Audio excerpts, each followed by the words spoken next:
Alright, so we're going to get started. Like I said, my name's Anthony Williams. I live right up the street from you guys in Washington Township here at the Pitman Library. So I'm glad that you guys came out. What we're going to do today is go over original Medicare. I'm also going to go over Part D of Medicare a little bit, and I will go over the different Medicare supplemental plans and how they fill in those gaps. I won't get into specifically pricing or any company information today. It's just educational. Afterwards, if you guys have any questions, just let me know. I'll answer any questions you have, and then if you have further questions afterwards, you can give me a call, shoot me an email, and make sure we get that taken care of for you. So just to finish up the little introduction on myself, I've been doing this for about 5 years, working both in New Jersey and Pennsylvania with seniors like yourself every day. People that are turning 65 or recently retiring, or maybe they've been retired for 10 years and they're just paying way too much for their health insurance, which is very common. So what my job is to meet with folks, review what their options are, get them the information that they need, because as we were talking about beforehand, it is a little bit confusing, especially when you're just turning 65, you're coming off your work coverage. For many years, you probably had an insurance card that you got handed by your employer, and you didn't really think about it because hopefully you didn't have to use it, right? Maybe you went to a couple doctor's appointments a year, but now, as you're getting older, you're transitioning onto Medicare, a lot more questions because there's all these different options, Medicare Advantage, Medicare Supplement, and all these different insurance carriers that offer plans, and your health is as important as ever as you get a little bit older. Besides the Medicare, which we'll be focused on tonight, I do life insurance, all types of life insurance, whole term, universal life insurance, and annuities as well, retirement planning. If you guys have questions on that, feel free to ask me afterwards, or like I said, follow up with me, and I'll go over that information as well. So with that being said, I'm going to dive into Medicare. I'll try to keep it as fun as possible, if that is possible. But Medicare has a few different parts, right? You have Medicare Part A, Medicare Part D, Part C, Part D. It didn't get very creative with the names. Well, basically, when you're talking about Medicare, everyone gets Medicare Part A when they turn 65, right? We all pay Medicare taxes. So when you turn 65, as long as you've worked at least 40 quarters or 10 years, you'll get that Medicare Part A automatically at 65 for free. Now your Part A includes your inpatient hospital stay, skilled nursing care, home health care, and hospice care. That all falls under your Part A coverage. Okay? With your Part A coverage, you have a Part A deductible of $1,316 for each benefit period for each inpatient hospital stay. So when you go into the hospital, that is what your responsibility is, that $1,316, and Medicare is going to cover the rest. All right? That's for each benefit period. Now, hopefully you're not in the hospital longer than that, but after the first 60 days, you have days 61 through 90, it's $329 per day for each day in the hospital, and days 91 and beyond, those are known as your lifetime reserve days. So it's $658 per day during those days. Once you use up those reserve days, they're gone, and then you go right into the last benefit period in which all costs would be your responsibility. So those are the gaps in A. Mainly your Part A deductible of, again, the $1,316 for each benefit in the hospital. And that's something that if you have a Medicare supplement would be picked up for you. Okay? Now, Part A also covers your skilled nursing care. So if you come out of the hospital and you go to a skilled nursing facility to do some rehabbing and back up onto your feet, the first 20 days are covered by Medicare. Okay, so you do not have to pay anything for those first 20 days of skilled nursing care.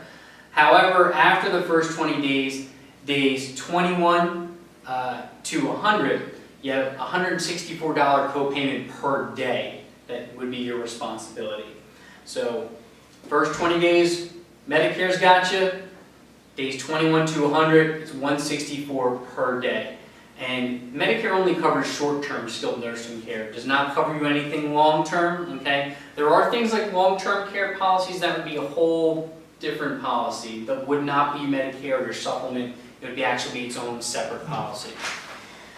Home health care and hospice care are covered as well with Medicare.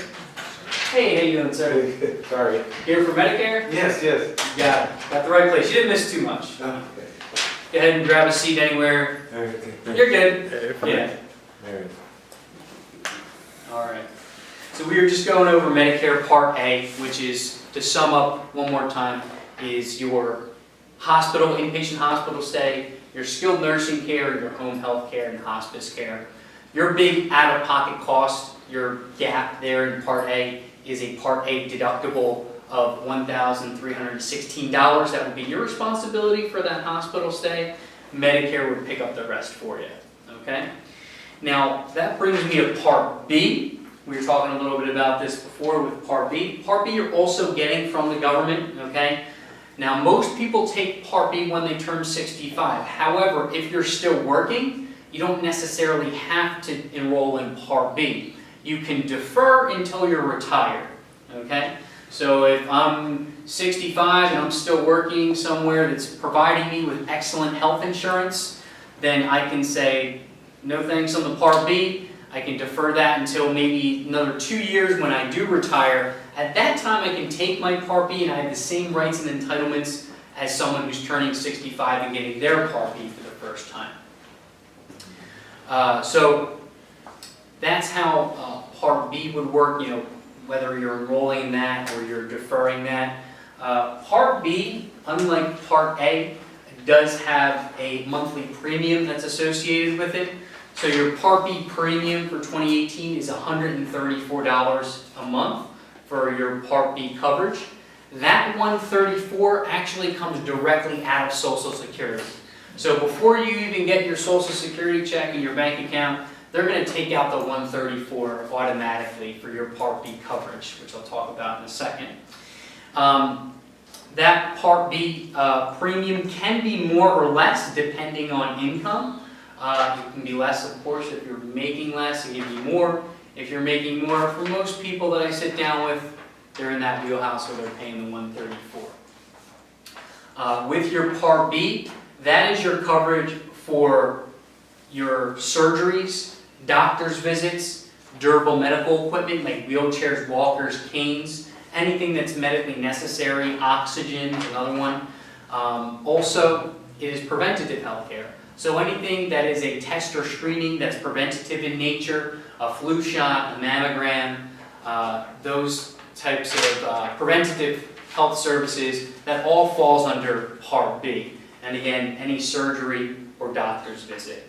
Now with Part B, you do have an initial deductible.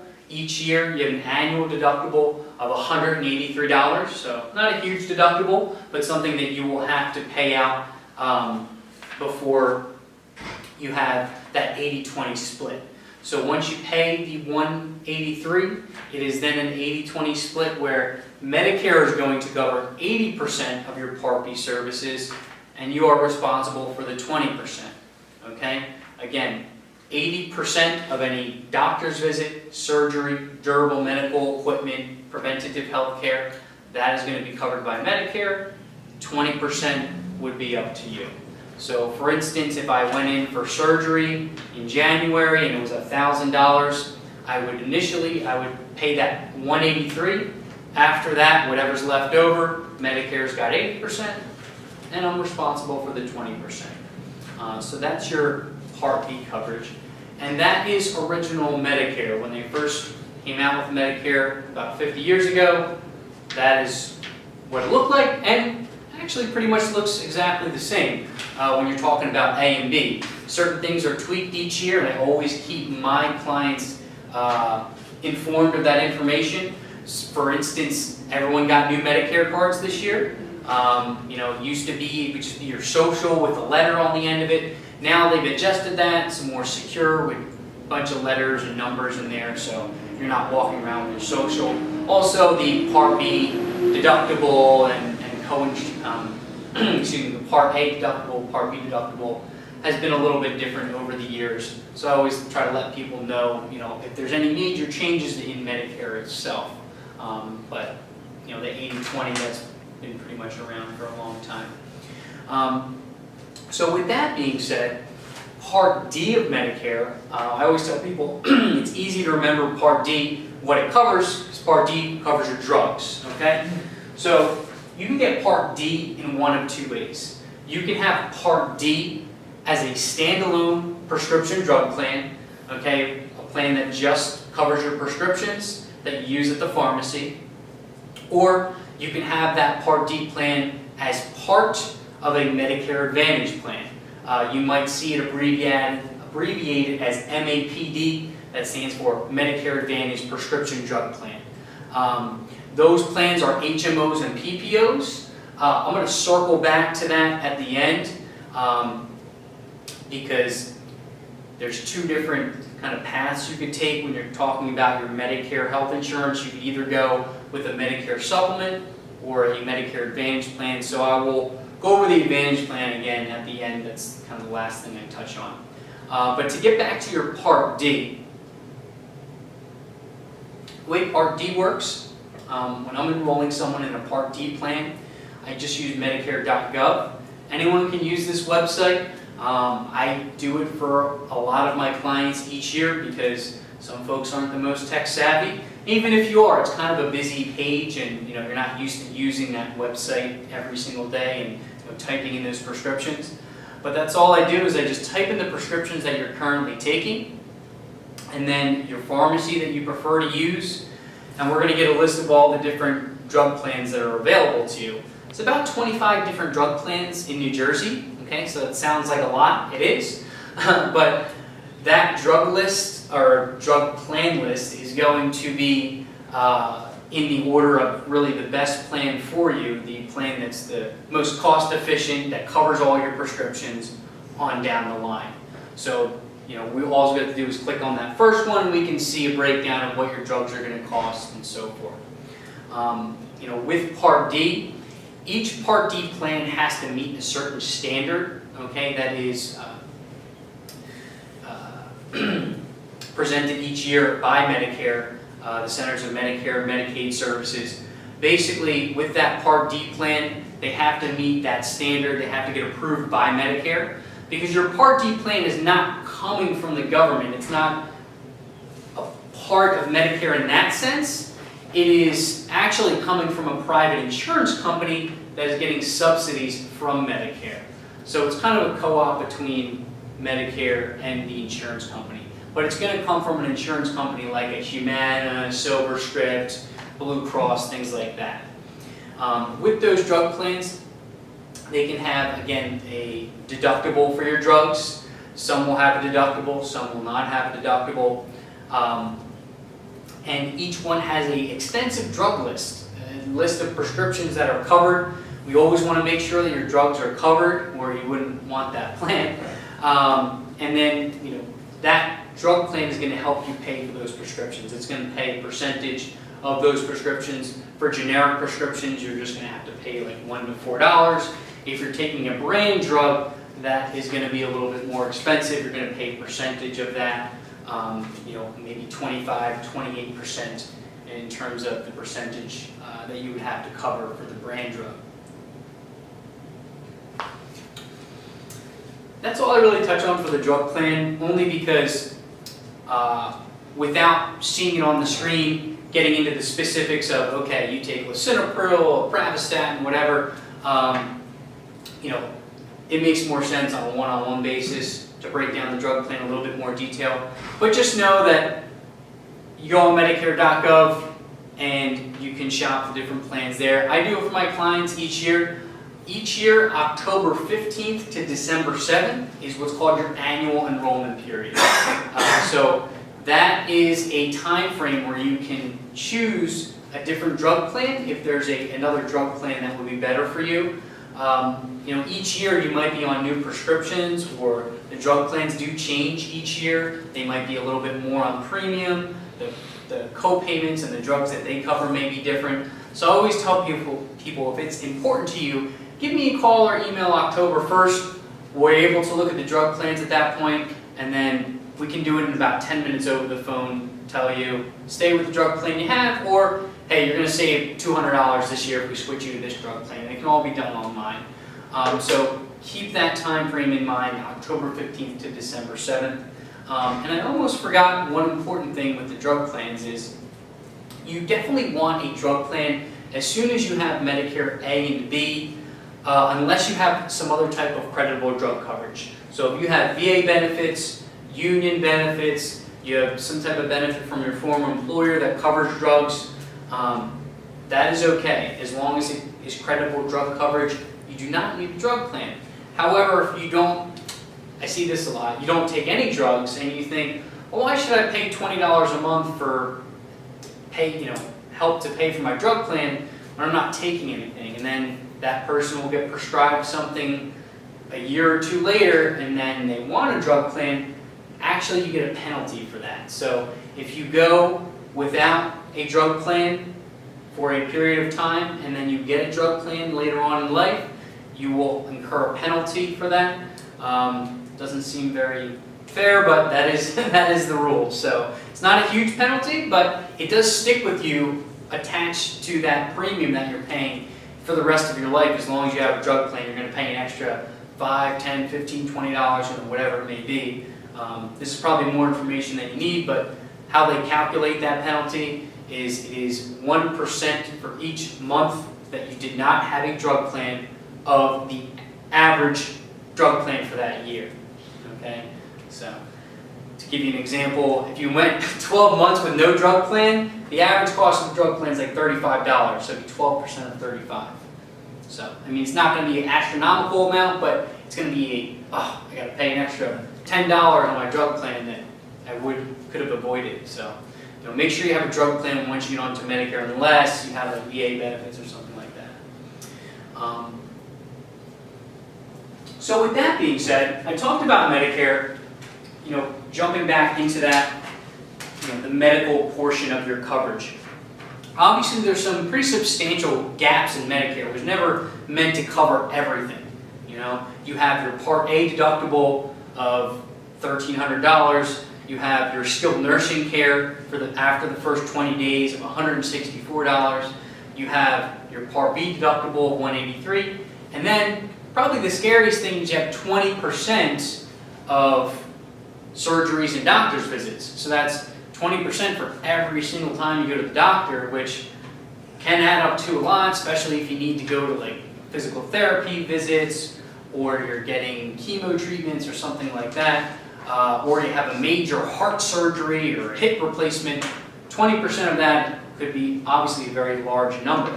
So for that reason, a lot of different insurance companies offer these Medicare supplemental plans. Okay, so these are the plans that I go over with everyone that I meet with. Okay, as a broker, I work with all the insurance carriers. So companies like Aetna, Cigna, Mutual of Omaha, United Healthcare. I have access to all of those companies, so we're able to shop around and get you, the best, lowest price for that plan. In terms of the plans, one thing that's kind of keeps it a little simple for you is that these plans are standardized by the government. So when you hear someone say, I have an F plan, or I have a G plan, or an N plan, that plan is the same exact plan from company to company. There's no difference at all from one company to the next. If your neighbor's got another company and you got the same plan, he's probably going to try to tell you his plan's better, but guess what? Same plan, right? So that is really important to remember, because a lot of people think, well, I have this company, they've really been taking care of me. Well, what plan do you have? If you have the F plan, yes, everything is covered. But if you switch to a different F plan with another company, maybe we can save you $20 or $30 a month. So that's what I try to do for folks, or of course, as they're getting onto Medicare, get them into a plan at a low price that's had, very consistent rate increases. So talking about these plans, obviously there's a lot of different options here. To go over a few things that is true for all of these plans, Once you get onto Medicare for the first time, so you just turned 65, or you just retired and got your Part B, you got your new Medicare card in your hand, there are no health questions for you. Okay, so that is extremely important because this is your one and only shot to choose a plan from any company, any plan, and there's no health questions. So your initial enrollment period is 3 months before, the month of, and 3 months after you turn 65. You can actually get signed up for a plan up to 6 months in advance if you really want to check it off the list and get it out of the way. I know I'm like that with things like this. Just renew my license, and I'm done with it. So with these plans, when you're in that time frame, your initial enrollment period, you want to choose a plan that's going to be not only good for you that year, but good for you 5 or 10 years from now, because most likely you're going to keep that plan. One of the reasons people do keep that plan is once you're outside of that initial enrollment period, there can be health questions. So a year or 2 years from now, after I signed you up for a plan, if you said, Anthony, I'd like a different plan, maybe one that's cheaper or one that has more coverage, that's perfectly okay. However, I'm going to have to go through the health underwriting questions with you. Have you had a heart attack, stroke, kidney failure, insulin-dependent diabetes, things like that? And if you do have one of those things, you can either get declined or they're going to jack up your rate. Now, that doesn't affect the plan that you currently have. They're not going to move the rate on you or throw you off the plan for any reason. That plan is yours. It's guaranteed renewable. As long as you pay the premium, you get to keep that plan. However, if you do have health issues, you're kind of stuck with it. So keep that in mind. With these plans, one thing people love about them is there's no referrals and there's no networks. Okay? So any doctor that accepts Medicare, which is most doctors out there, are going to accept a Medicare supplement, no matter what company that is coming from. Okay? With these plans, again, no referrals are required either. So there's obviously a lot of different options here. I'm not going to go through every single one because that could be a little bit redundant and very boring. So I'm going to go over 3. I'm going to go over F, G, and N. These are the most popular plan choices, and they're going to get you the best coverage. But they're a little bit different from one plan to the next, and that'll be reflected in what the premium is. Just like any other insurance, the more coverage you have, the more expensive the plan's going to be. Take a little bit away, the plan will be a little bit cheaper. So easiest plan to review is the F plan. Okay, that plan is going to cover absolutely everything that Medicare does not cover. So all those gaps that I mentioned, your Part A deductible, Part B deductible, your skilled nursing care, your 20%, that is all picked up by the plan. So instead of you paying 20% of your back surgery, the plan is going to pay the 20% of your back surgery. It's also the only plan that's going to cover your Part B deductible as well. So you do not have to worry about that. So that's a very popular plan, has been for a long time. However, that is the most expensive plan. So that's one thing that you may not like about it.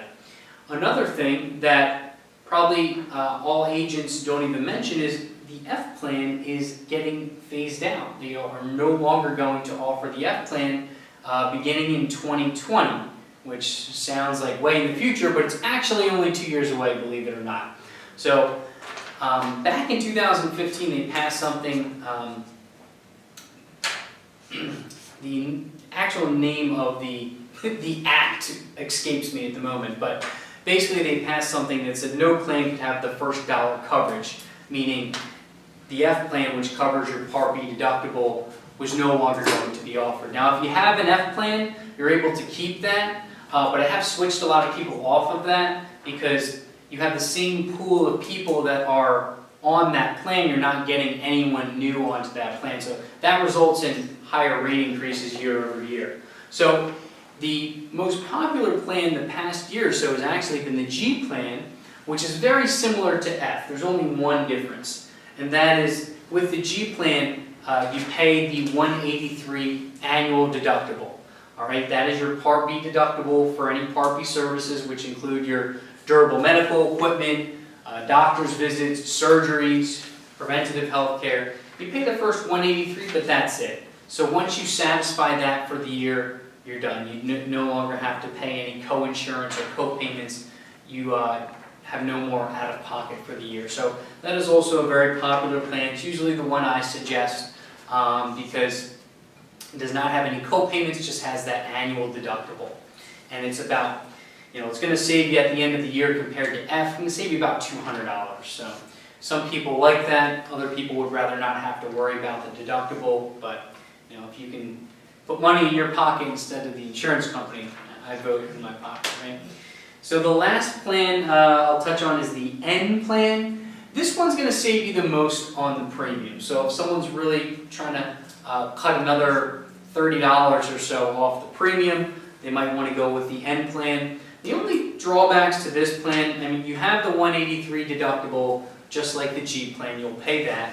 But you also have some co-payments. Not a lot, but you have co-payments, whereas the other two plans had no co-payments. You have a $20 co-payment at the doctor and a $50 co-payment at the ER. That is waived if you're admitted. So, not a ton of co-payments you have to deal with, but co-payments nonetheless that could add up on you. If you have 2 doctor's appointments a month, your savings with the N plan have kind of vanished now. It would have been cheaper to go with the G plan if you're someone who has a lot of doctor's visits. Or even if you don't, because remember, you don't have a lot of doctor's visits this year, but next year, 5 years, 10 years, probably will have more. The last thing that is different from N to F and G is that you have something called your Part B excess charge that is not covered, and that is covered 100% with F and G. Now, pretty much no one knows what a Part B excess charge is unless you sell insurance. So what a Part B excess charge is in the state of New Jersey, this is actually not legal in every state, but of course it's legal here. But hey, so is gambling, so maybe we made out.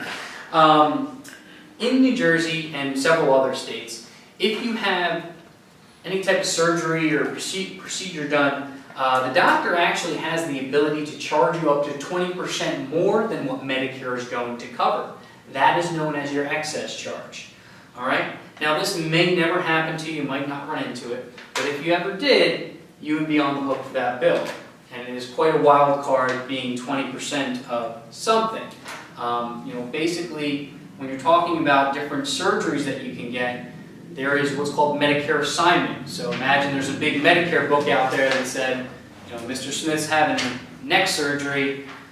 We're going to pay the doctor X amount of dollars. The doctor can either accept that Medicare assignment, or they can decide we're going to charge him up to 20% more. Again, that would be your excess charge.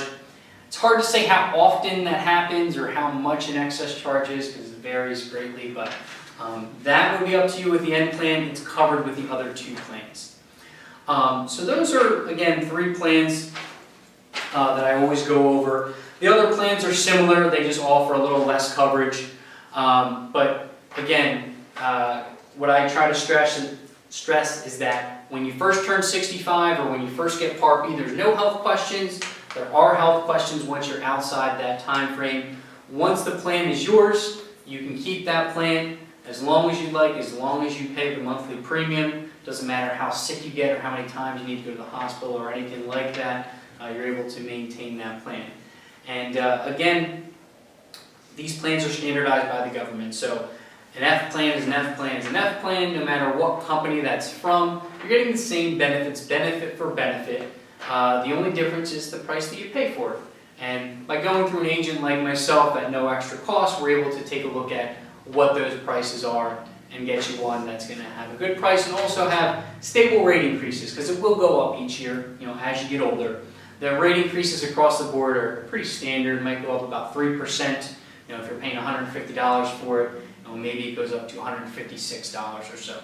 So, for example. So those are Medicare supplemental plans. Again, they are separate from the drug plan. When you have one of these plans, you would have a standalone prescription drug plan.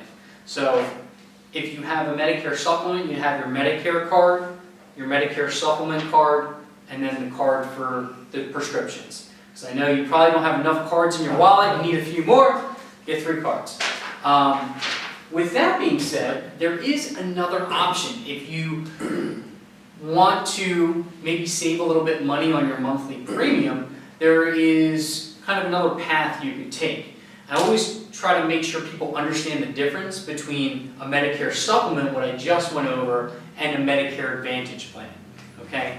So a Medicare Advantage plan, also known as Part C of Medicare, is when an insurance company offers a plan that actually combines Medicare A, B, and D into one plan. So your Medicare benefits for the hospital, the doctor's office, surgeries, and your prescription drugs, those are all in one plan. You would have one card, okay?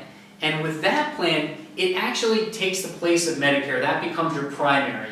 So you don't have Medicare as your primary with the supplement filling in the gaps or supplementing your Medicare. You actually have chosen a plan through the insurance company for your for your Medicare benefits. With these plans, one of the biggest differences is that they are going to have a network of doctors and they could have referrals. So these plans are HMOs and PPOs, and the reason people do like these plans is they are going to be a little cheaper, in some cases a lot cheaper than the Medicare supplemental option. So if you're looking to pay less each month for your premium, you might want to go with the Medicare Advantage plan. However, the drawbacks of that are the network and the referrals and the co-payments. So when I went over the supplements, you saw that especially F and G, there are zero co-payments. So you go to the doctor, the hospital, you can walk in and out of there, or urgent care every other day, doesn't matter, you don't have to pay any co-payments. When you have a Medicare Advantage plan, you have a co-payment for basically any medical service you could think of. So you go to the doctor's, boom, hit you up for $20, specialist, $50, ambulance ride, $300, and it varies from plan to plan, but these are kind of standard numbers. You can look at probably $300 for each day that you're in the hospital. So yes, you do save money on the monthly premium, but it could bite you at the end of the day because you're going to pay a lot of co-payments. Some agents really down talk these plans and they're like, stay away. I don't do that because I just like to lay out all the options and then let the person choose what might be best for them. And it depends on maybe what your health is or what your budget is for the month. But I've seen people from all different backgrounds choose each different type of plan. It just depends on what type of person you are. Some people would rather pay ahead of time and have that peace of mind. The supplement is the better coverage, but it's going to cost you a little bit more each month. The Advantage plan is going to be cheaper on the premium, but you're going to have to pay later if you do have doctor's appointments, especially if you have a major health issue, like cancer or some type of chronic issue where you have to go to a lot of physical therapy and things like that. Unfortunately, I see people with plans like that maybe they have physical therapy and they just don't go because they say it's $45 every time I go. I can't go 3 times a week. So just be cautious if you're enrolling in a Medicare Advantage plan. But it might be the right option for you, depending on what your monthly budget is when you're taking a look at everything, your health insurance being a major priority of that. So that's all I have for you. I know I threw out a lot of information there, but I tried to, again, just educate folks on what the options are, how Medicare works, and I'm glad that you guys came out better understanding